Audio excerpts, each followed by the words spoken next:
Kwe, Gwanude, Andeliwisi Wanahamukwasit, Najiopinawabskeg, Basilda Andel Nabamuk, Gawasus, Nalbanawabskeg, Nagakakagus, Niltibayek, Nalid Haziu and Diane,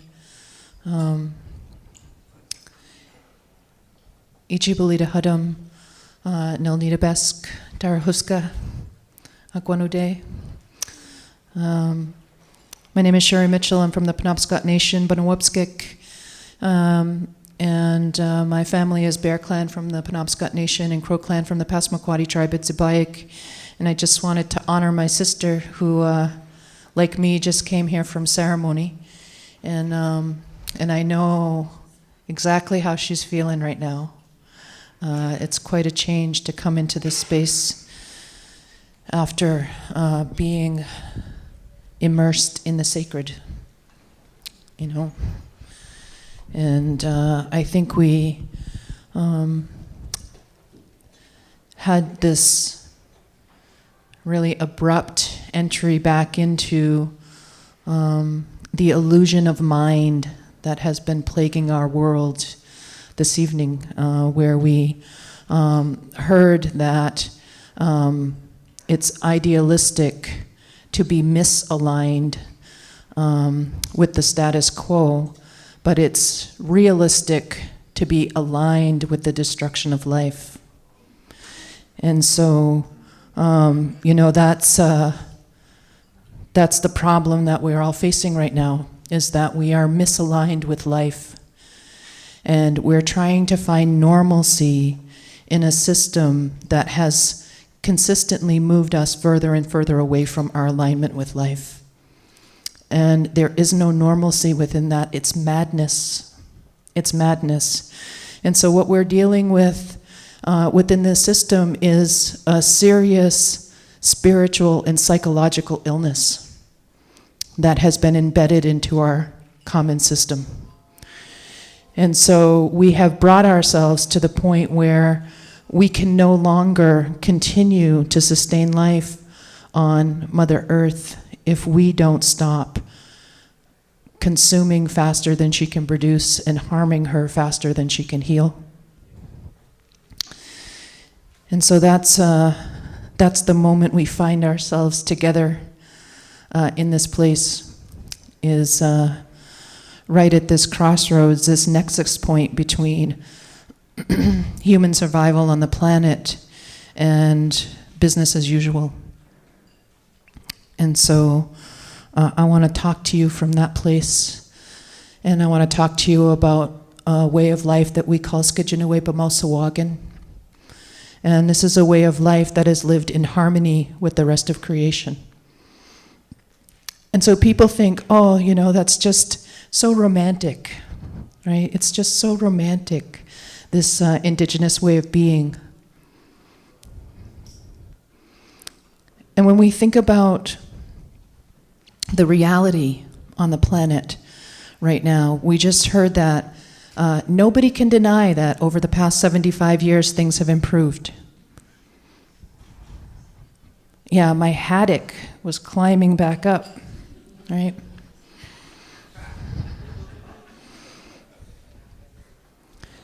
In the last 100 years, we have caused as much destruction to this planet as has been caused in the entire existence of human beings on this planet. In the last 100 years, there has been more destruction caused to the planet than throughout the entire history of humankind. And we are the youngest species. We're the youngest species on the planet. And we are the ones causing the most harm. So we've been behaving like children who have no boundaries, who have no understanding of our connection to the rest of life, and it's time for us to grow up spiritually. It's time for us to evolve psychologically and mentally and emotionally so that we can once again take responsibility for our place within creation.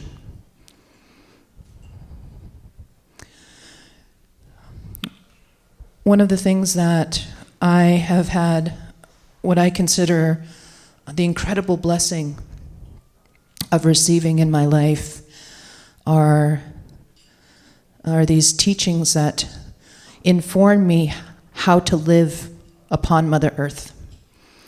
And this set of core values about what it means to be န့ ཌεν唄ૠ, to be in relationship with life, this sense of kinship. And so our entire system of beliefs is based on reciprocal sharing. This concept of reciprocity that is embedded into all of the things that we do, how we take every step upon the earth. And so it's in the form of intergenerational living, where, because there's this thing that happens in the pop culture, in this larger society, where people like to farm out their elders. Right? They send them to these old age farms because they don't want to see their own mortality. And so they separate themselves from the wisdom of their society. And we see evidence of that in the immaturity that's being made evident by the decisions that are framing the world in which we live, is this separation from the wisdom of the elders because the old people are being sent away because we don't look at them, right? It's too painful. It's too much work to help take care of them. I'm too busy. We don't do that. I brought my brother with me over here to drive me because I didn't know what I was getting into.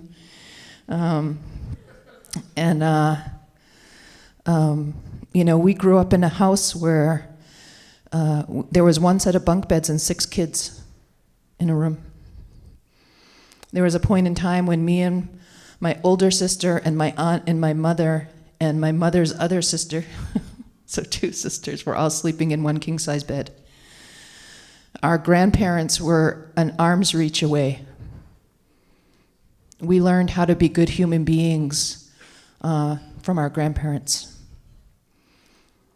And so when we were coming up, it was the aunts and uncles who raised us, and our grandparents who put the boundaries around our lives to keep us safe, teaching us to be kind, to be charitable, to be thoughtful of other people. I remember being just a little girl and my grandmother waking me up and saying, "Okay, Dus," which means my girl, I got something for you to do. And my great-grandmother had a little store that had penny candy. And so I was learning these lessons and being enticed by sweets. So I was promised a little bag full of penny candy if I would be very, very quiet and do this thing for my grandmother. So the sun wasn't even up yet. It was winter time. It was really cold out. And she bundled me all up. She was putting my hat on me, zipping up my coat, putting gloves on me, putting my boots on. And I was small. I was a little girl. And she said, "I want you to take this bag and I want you to go up that path behind Irving Renko's house and go around here and, up that way to so-and-so's house." And she said, "And I want you to put this bag on their door." And she said, "And I want you to get a branch." And she said, "And I want you to sweep all your footprints when you come back out so that nobody can tell where you came from." And I said, "Well, what is it?" And she said, "It's food for that family because they don't have a lot of money and I don't want them to be hungry. It's cold." My grandparents raised 14 of their own kids. Little things. One day I was at my grandparents' house and there was a young fella on the res who thought I was the best thing since sliced bread. And he kept calling my grandparents' house and asking for me, and I kept saying, "I don't want to talk to him. Tell him I'm not here." And so my grandfather said, come and sit down." And he said, if you saw that boy on the street, would you ignore him? And I said, no, that would be rude. And he goes, so what's different with this technology from you seeing him on the street? And he explained to me the importance of not distancing myself from the human beings that I was engaging with. And he said, it doesn't matter if it's the telephone or if it's the computer. He said, you treat people the way that you would treat them if you were seeing them face to face. Because we're losing our humanity, right? We're losing our humanity because we're distancing ourselves. And so we've also seen this with our weaponry. When people fought hand to hand, they had to look the person in the eye that they were fighting. There was a lot less death than we're seeing now. And it's not just because the weaponry has improved, it's because the weaponry has distanced us from the people that we're killing. And we saw this, the risks and the consequences and this offhand kind of gesturing that human life is acceptable, collateral damage. That the destruction of the planet is an acceptable risk. And so we've begun to think that way because this is the kind of language that we're hearing all the time. And so this concept of reciprocal sharing that I grew up with has become a foreign concept because we've been taught to commodify everything. Who knows what the first product was on the exchange market, the trade market? Before even that, the woman's body. Women were traded for land, for partnerships. And so once that began, then the next step was to enslave people and to treat them as though they were a commodity. The diminishment of the human dignity and the value and the sacredness of life. And so we have an economic system that has its foundation in that, on the devaluation of life.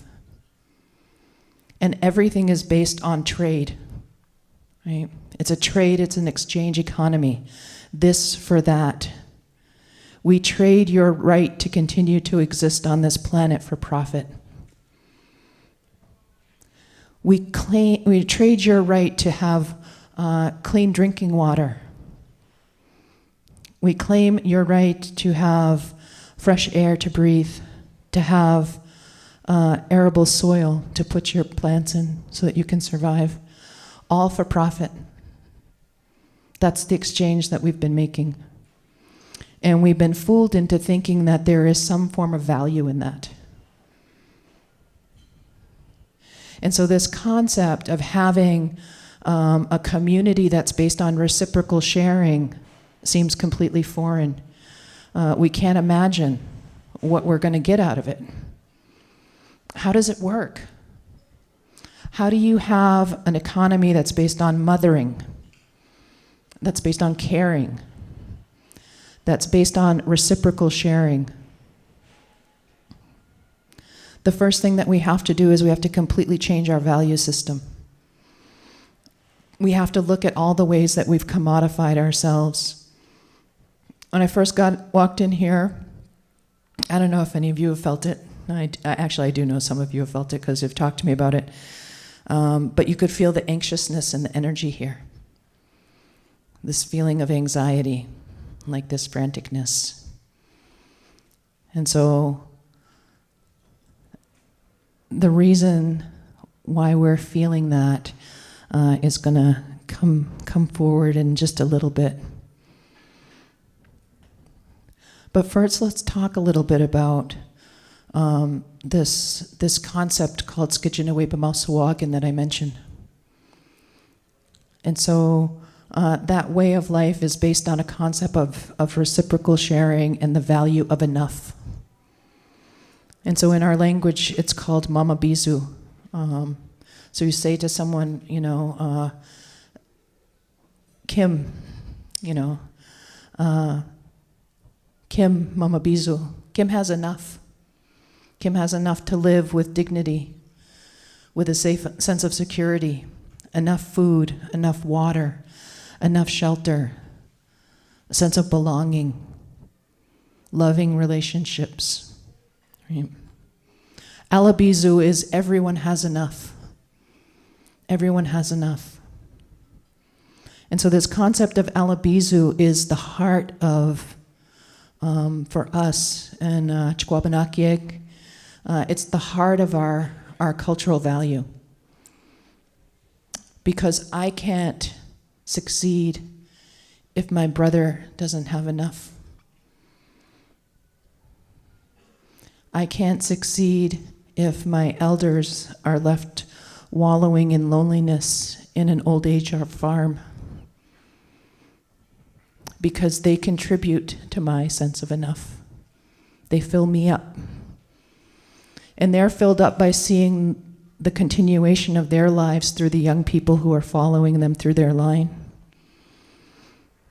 and seeing that they're coming up right and that they're carrying on the values that they shared with them. My grandmother, who never, ever in her life, because she was not English was not her first language.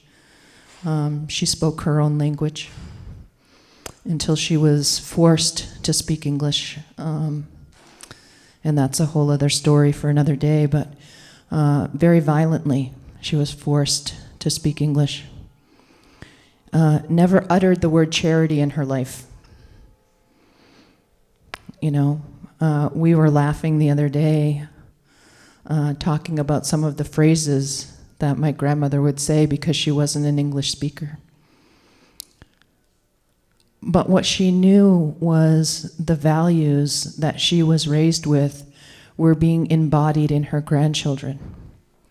She saw the evidence of that in the kindness that they showed one another, in the ways that they took care of everybody in the community. We used to have these things called pound parties in our community where if a young couple got married or they had a new baby, or if they were struggling, they were new to the community, they'd come into our community because all of our grandmothers are Passamaquoddy, and all of our grandfathers are Penobscot, and so we grew up speaking Passamaquoddy because we learned very quickly who was the boss of the home, right?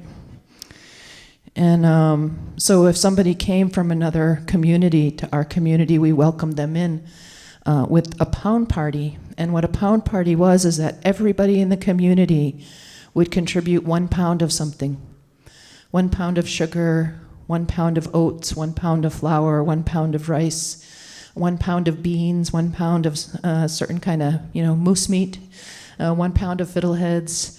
Everybody would contribute a pound of something so that the person entering into the community, we could know that that person, Mama Bisu, they had enough. And so as society has progressed, we've lost this sense of caring for one another. We've forgotten that we are one another's keepers. And this distancing that goes on, not only through technology, but also through convenience, because we used to have to rely on one another in order to survive. And so we still get this limbic response in our body when we have been ostracized, because we understood for a very long time, up until the last 100 years, that to be ostracized would mean death, because we couldn't survive without one another. I think there's 9 identified humanoid species that have existed on the planet. We're the ones who survived because we learned to live in community and cooperation. And our survival is now at risk because we've forgotten how to do that. And so we have extreme waste that's caused by living individualized lives. We have people who are suffering. We have more empty homes, right? Everybody knows this. In America, than homeless people, but we still have homeless people. There was an elder I read this story about who couldn't afford her rent, so she got evicted, and they found her frozen to death on a park bench.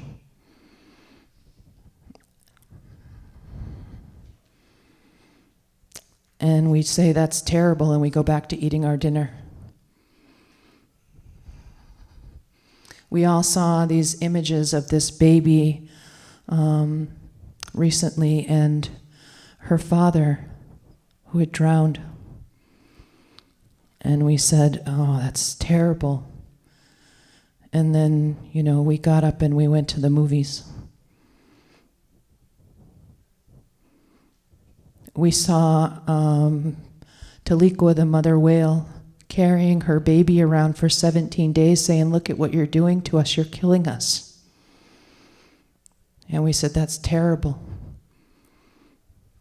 And then we went out and we bought a lot of other things that were wrapped in or made of plastic.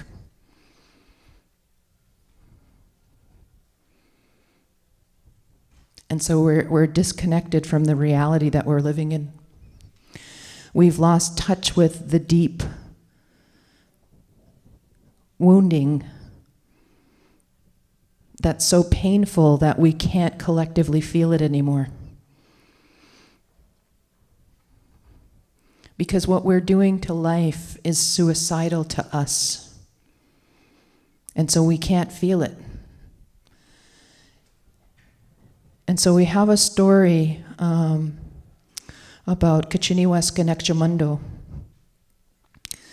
And htseń is the sacred feminine, and extinction is the sacred masculine. And in our creation story, extinction is the great void of possibility. So it's all matter. Extinction is that void of all matter that was just sitting, stable, unmoving, potential unrealized, until htseń came along. And htseń began to speak and to sing into extinction, and she created vibration and frequency that led to the development of form. And so together, htseń and extinction created the great seed of life. And all life was in that great seed of life. And so then that great seed of life burst, and it spread life throughout the known universe, and it's still moving. Very similar to your Big Bang story, theory. Not the TV show, but the scientific theory. And so our web of life teachings come from our understanding of that story. And so they're not quaint memes, like you see on Facebook and Instagram that say, we are not connected to, or we did not create the web of life, we're simply a strand in it, right? Yeah, we understand this concept of oneness in this really kind of surface level way. What our web of life teachings actually tell us is the underlying foundations of quantum entanglement. And so what we understand is that we were connected to all life through this seed of life. And we understand that any matter that was once connected physically can never be disconnected energetically or spiritually. Therefore, we're still connected to all life. Not in a theoretical way, but in practical, scientific ways, right? Quantum physics is your friend. They're starting to figure some things out that Indigenous people have been trying to tell them for thousands of years. So when we think about this connection through quantum entanglement, it's this concept that's so difficult to understand. So the example I like to use is that when somebody gets their leg amputated from the knee down, they still have sensations in their foot. It still itches, hurts. That's because the matter that was once connected physically is still connected energetically and spiritually. Science hasn't quite copped to the spiritual part yet, but they'll come along. Eventually they'll catch up. And so when we start understanding this concept that any matter that is once connected physically can never be disconnected energetically, we start to recognize why 1 in 3 people on the planet have depression. We start to realize why the majority of people on the planet are waking up at some point in the night with anxiety attacks. We start to recognize why there is an epidemic of suicide. Because we are connected energetically to these impulses that we are driving and have become numb and blind to. And so there's an alarm going off within our systems that is telling us that we are at a point where we are risking our own survival on the planet, that we are in danger of extinction.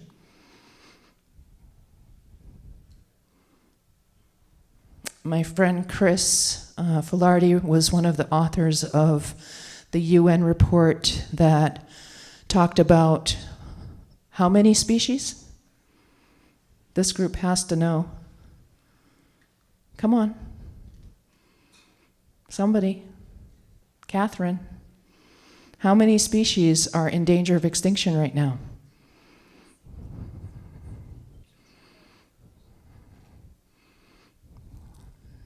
Over 1 million. More than 1 million species right now are on the verge of extinction. And guess what? We're one of them. Maybe we aren't on that list, but we can't live without the insects. We can't live without the trees to create the air that we breathe. We can't live without the water that Nestle is taking away our right to have.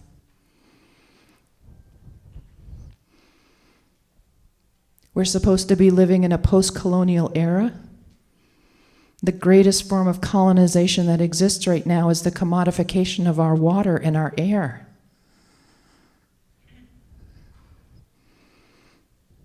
Everybody's praising the Paris Accord. All the Paris Accord is a trade market for our air. It's the greatest smoke and mirrors scam that ever was created. I have a great idea. Let's convince people that if we plant trees over here, we can continue polluting over here because, hey, nobody knows that we're connected. It's nonsense. It's prolonging the amount of pollution that's being put into our atmosphere and giving a false sense of hope, a false sense of feeling like there's something being accomplished. Source point pollution is increasing because corporations are able to buy up large swaths of land and increase their carbon credits. And so the people who are living at the source point of the pollution that they're increasing are suffering increased environmental illnesses. There's further destruction of the waterways, further destruction of species. All of this continued harm because we have this false sense of doing something. Because what we as a species have become are the champions of the symbolic gesture. We want to put a pin on our shirt and pretend that our neighbors are safe. We want to put up a meme on Facebook and pretend that we're actually doing something. But we have a crisis of conscience in this consciousness in this country. We have a crisis of consciousness around the planet.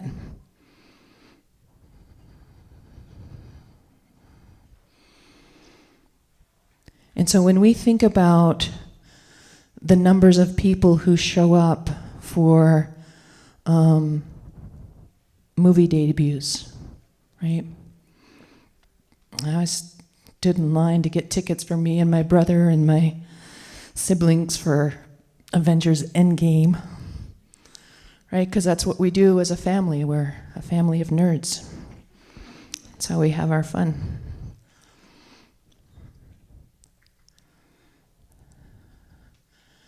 Imagine if that many people stood up for the children that are in cages right now. What would happen? Imagine if instead of distracting ourselves from how bad it is, we actually showed up and did something tangible to make it better. Imagine if we transferred all of those thoughts and prayers into our hands and our feet, and we began walking and moving together and taking action.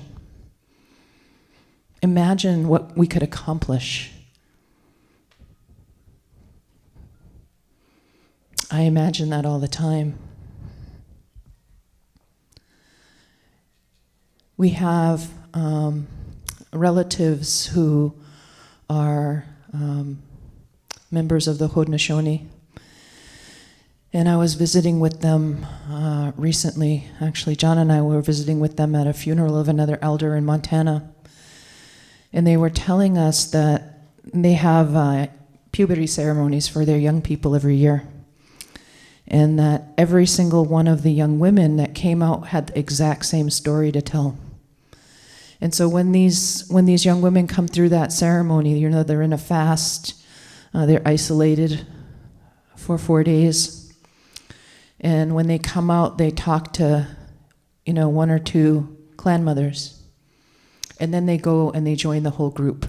They tell them their story first, and then they go and they join the rest of the group, and they go into a sweat. And when they come out, you know, they feast and they have a discussion.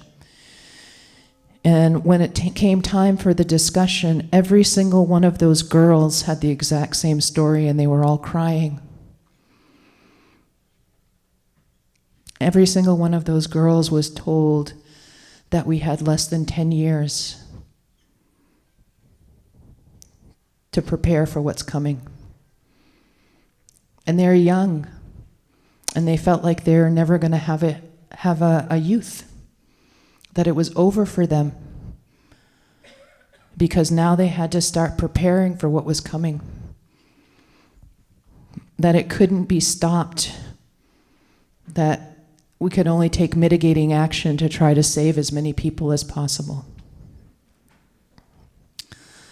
I was recently invited to a gathering, I guess, of climate scientists, evolutionary biologists, economists, and they brought in some mental health professionals as well up in the Blue Mountain Center in New York. Is that where it is? Is that where I was? Yes, in the Adirondacks. And so we weren't allowed to bring our cell phones into the buildings where we were meeting. There's no technology allowed in there.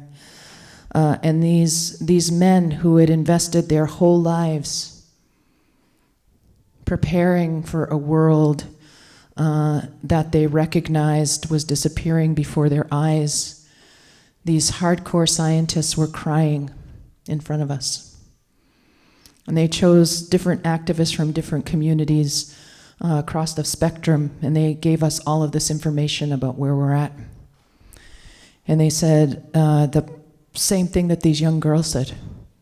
We're at the point of mitigation. There are things that are coming that cannot be stopped. And the economist in the group said, well, one of the economists, there were several, said that when we look at where we were with the Great Depression, that our level of debt is 400% or 400 times, I can't remember. I know it was a big difference, higher than it was during the time of the Great Depression. And so our entire economic system is based on a fallacy and an illusion. And that if that illusion breaks, then what we're going to be facing is this particular disaster. And then the climate scientists said, okay, here's what we have. And this is what we're going to face within X number of years. They said 15. The young girls from Onondaga said 10. Evolutionary biologists, same thing. And so we're dealing with a concept here that is based on illusion, that has created a sickness within our minds, that has taught us to view ourselves as nothing more than a commodity that can be sold on a market. Even our most personal relationships have been reduced to that. When somebody's single, we say they're on the market. And we can never be whole human beings if we're constantly breaking ourselves down into saleable parts. And what the world needs right now is whole human beings, fully embodied, emerging in their full power to address the very real problems that we have. Not people who are fractured by illusion, who are selling pieces of themselves off.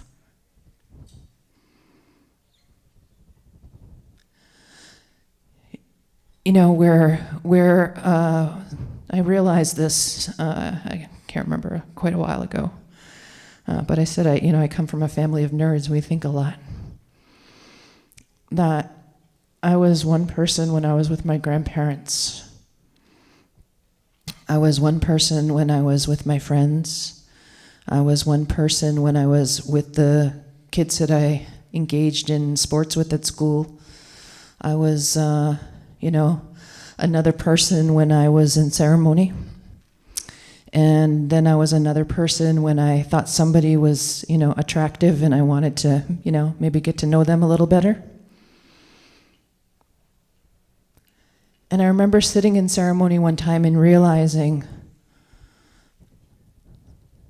how can I ever know who I really am if I'm trying to sell myself to all these different people as somebody that's different in every aspect? And I thought about this psychological study that one of the older women in our community had talked to a youth group about and said, Native people are juggling 7 identities. I don't think it's just us.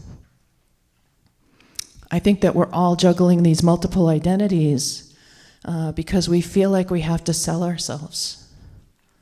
We have to sell ourselves to everybody that we're connected to in some way. And we feel like if we can't sell ourselves, then we have no worth, because the very first commodity on the trade market was a human body. And that was 3000 BCE. And so we're talking about thousands of years of conditioning to believe that we have no value if we are not commodified, if we are not saleable. And we have bought wholesale into that lie to the degree that we are willing to risk our own lives to prove our profitability as individuals. So it's not only that, the big evil corporations, they're all run by individuals who have been led to believe in the commodification of life. It's a widespread spiritual and psychological illness. And it's far distant from what I was taught as a child about reciprocity. So that when we were growing up, we used to jokingly call it in our storytelling that it was the original information superhighway was on the res. Like you could be 2 miles from home and you could sass the wrong person and you would get your butt slapped that whole 2 miles, and then by the time you got home you would be in big trouble with your parents or grandparents. And every grandma along the way would let you know how disrespectful you were and how, you're a good person and what are you doing behaving that way? I'm disappointed. That's not how you were brought up. What would your grandma think? And I still think that. I was just like I said, we just had this huge gathering in our community. We have this 21-year ceremony that we're in, just finished the third year of, called Healing Turtle Island. That's based on a prophecy about looking at the sacred contract that led to this way of life that we're living right now. Because there was a contract that was entered into by the indigenous peoples of this land and the newcomers who came here. And it wasn't the shaking of hands or the writing down of words that created that sacred agreement. It was the underlying intent. And here in the East, we're under the Eastern door, which is the doorway of creation, spiritually. And so what was created here in the East has traveled to the West and then out to the rest of the world. And that original agreement was bound in blood because there was deceptive intent that was entered into that agreement. And so the violence that we have seen rise up and spread across the land, this is the movement of creation from the East to the West. And so we just came out of this big ceremony where we had people from all over the world who came and brought their prophecies to our territory and shared them to talk about where we are right now. And I see a lot of people yawning, and I'm internally yawning too, as I've come off from like 10 days of only getting 3 hours sleep. And so, we have this this beautiful gathering where the people from all over the world come, representation from 6 continents. We haven't been able to get any scientists from Antarctica to come yet, but we're holding out hope for next year maybe. But there are people that are coming together from all over the world because they understand where we are right now in this this time and place. But I was looking out at the people, and I noticed that there were, because we have an arbor that's probably about as big as where these pillars are. And then we have shade tents out behind that, because we got about 1,200 people that came to the gathering. And I noticed that there was these young people, and it's open to everybody, right? Even people who haven't been raised right, we let them come too. And so there's these young people sprawling underneath the cover in the shade, and there's elders without a seat standing out in the hot sun. And so I had to go out and I had to tell those young people, first of all, I'm real sorry that nobody raised you right, and that you didn't have grandparents that loved you. But let me tell you, you got to look out for your elders. Look at these old people who have lived a long, long time, standing out in the hot sun. It's 80-something degrees. And you guys are lounging under the shade and you're leaving them out there. You got to take care of your elders. I didn't really tell them nobody raised them right. I was nice. But when I see an elder standing and I have a chair, I stand up and I offer them my chair, and it's become such a foreign concept that they're like, oh, no, please, And I'll tell them, you have to take my seat or my grandmother's going to haunt me for 7 days. I'm going to hear her giving me a hard time about not making sure that you took my seat, And so that's what it means to us to have this sense of reciprocity, is understanding that those ones who brought us up, the aunties and uncles, now that we're getting a little bit older, clearly John's older than I am. You see he's got all that gray hair. Either that or he's wiser than me, one or the other. And now it's our turn to take care of them. Right. And so now that we're the grandparents, and the young ones that are coming up are being taken care of by their aunties and uncles. We're taking care of the generation that took care of us growing up. And that's how it happens in our family. And it translates into every aspect of our community relationship. It translates into making sure that everybody has enough. It translates into making sure that everybody has an opportunity to become who they're truly meant to be, because we recognize that if I can't show up as a whole human being, then the community that I was born into is never going to benefit from the gift that I've carried into this world. And so I think about that when I go to sleep at night, when I think about those 2 young girls from China who found a way to clean the water. Something that eats plastic and turns it back into water. And I wrestle with, is this a genetically modified being that's eating the plastic and turning it back into water? But I recognize that these very young women have come in with a gift to offer us. Right? And so when we hear somebody telling us that wanting those young people to have a future is idealistic, it makes me sick to my stomach, right? Because I recognize that I am, and you are, the ancestors of the future, right? And so what he's saying is it's okay for us to completely dismiss the possibility for life for all other future generations. That's what I heard, is that it's okay for us to behave in ways that leave those coming behind us without the possibility of a life that has any dignity, any sense of security.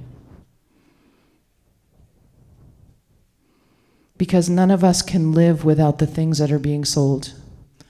None of us can live without water. None of us can live without air.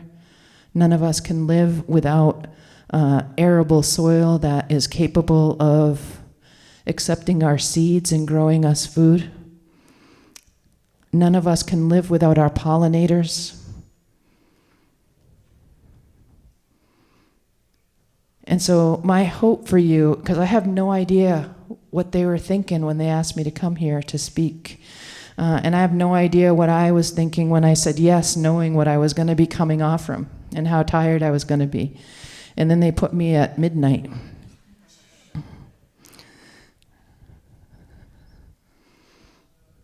So, nobody here, because you're all as tired as I am, has any idea if I'm making sense. And that's the beauty of it. We're in that together. But what my hope is that you will take some time in your time here together to think about the ways that you have commodified yourself. Think about what of your own authenticity have you given up in order to make yourself saleable? What part of your inner knowing have you had to silence in order to continue to be a part of the status quo? How have you had to suppress your own voice in order to get along and go along?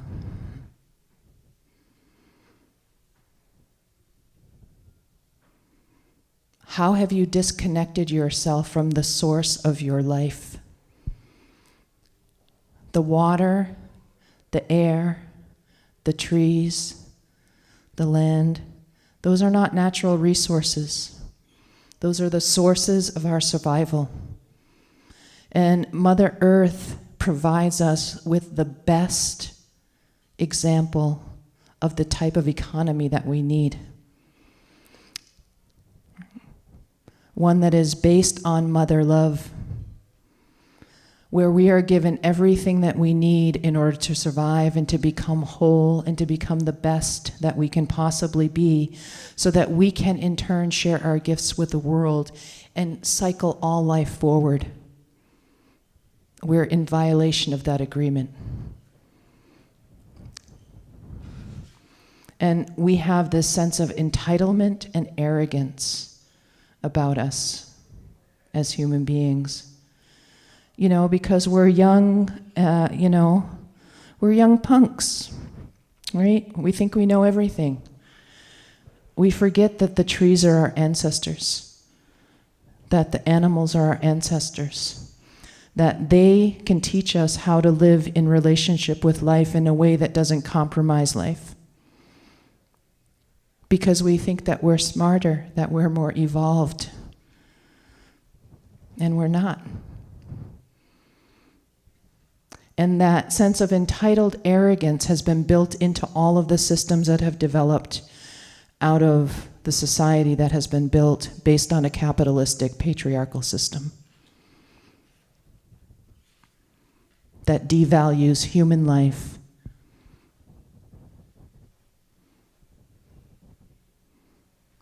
And to the degree that human life is devalued, all other life is devalued to a greater degree.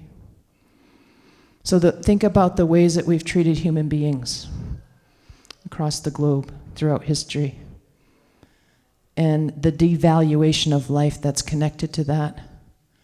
The way that we have degraded the rest of creation beyond our own devaluing of life is far more significant. And so I would like to invite you back into the garden, right? Because here's a secret. We were never kicked out of the garden, right? We stayed in the garden. We stayed connected to life. We didn't believe in the illusion of separation that made us think that we were something other and we had to hide ourselves. That illusion of separation is the original sin.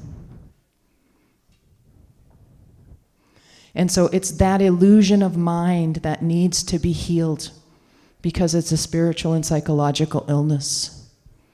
And that's why we came together. That's why we came together. Because there was an impulse in those who had disconnected from the source of life that was telling them that they were going off course. And just like any other creature in the natural world, because that's what we are, we're just creatures in the natural world, even though we have this overinflated sense of superiority. Like every creature in the natural world, when we're sick, we know where to go for our medicine. And so what happened is that those who had wandered away from the source of their survival, had lost their connection to life, were drawn toward those who had maintained those connections. And the response that erupted between those two groups is the same type of reaction that happens in the body when an illness comes in contact with the source of its healing. There's a huge flare-up. The fever spikes. And so we've seen that between these clash of cultures. But in the long arc of human consciousness, that's just a blip. It's a short period of time, and now people are starting to recognize that what the indigenous peoples have is the medicine for a sick world. And so even though you think it's just a romantic notion, even though I'm not making sense and I'm tired and you're tired and you can't believe that they scheduled people till 1 o'clock in the morning, who are these people? Jeez. And they have 5 a.m. walks scheduled too. I don't want to hang out with these people. They don't have any balance, right? That's very ambitious. I have this little tiny dog, and he has a real attraction for big-boned women. He likes, giant dogs like Great Danes, and he chases after him. And a friend of mine said, "Oh, he's very ambitious," right? And so this is kind of how we have to be in pursuing the changes that we want to pursue. Because how many people really want change? I'm going to wrap up in like 2 minutes because I'm tired too. Right? So a lot of people really want change, but what they don't recognize is that change requires movement, and movement requires friction, which means we have to be uncomfortable. We have to allow ourselves to be uncomfortable if we truly want to create change. And so we can't create change if we're attached to our comfort. Look at where we are. Right? There's no greater example of being attached to comfort than this place, right? So when you're coming out of days of sleeping on the ground, right? Showers are just a distant memory. And you come into a place like this, the contrast is so stark. It's so stark. But not all of you have that opportunity, right? Because you've forgotten how to walk with the sacred. And it's not your fault. It's embedded into the cultural reality that you've been raised up in. That forgetting. It's part of the deep psychological wound that we're all carrying together. And so my hope is that you'll start thinking about, what does that really mean in my life? What does it mean that I've lost contact with the source of my survival? What does it mean that I'm just looking at myself as a commodity? How am I selling myself? Right? How can I make a tangible difference today? Where's the phone tree for the million moms that need to go get those babies out of that cages? Because Facebook posts aren't enough. The time for symbolic gestures is done. Because one day there's going to be anthropologists coming from another system, and they're going to fly to this planet, and they're going to say, "Oh, look at this species. They went extinct from symbolic gesturing." It's time for us to show up. And it's time for us to strip away all of the marketing and show up whole, so that we can bring to the forefront the full embodiment of what it was we came here carrying. Because every single one of us was born with a gift that was intended to serve this time. None of you are here by accident. You're not out of place, and you're not out of time. You're just out of step with yourself and out of step with the rest of life. So my prayer for you through this time that you have here together is that you will take one step back toward yourself, and that you'll take one step back toward alignment with life. And so I'm going to end with that. So, Kachiwaliwan, Pasilda, and Dilnabemak, thank you very much for all my relations.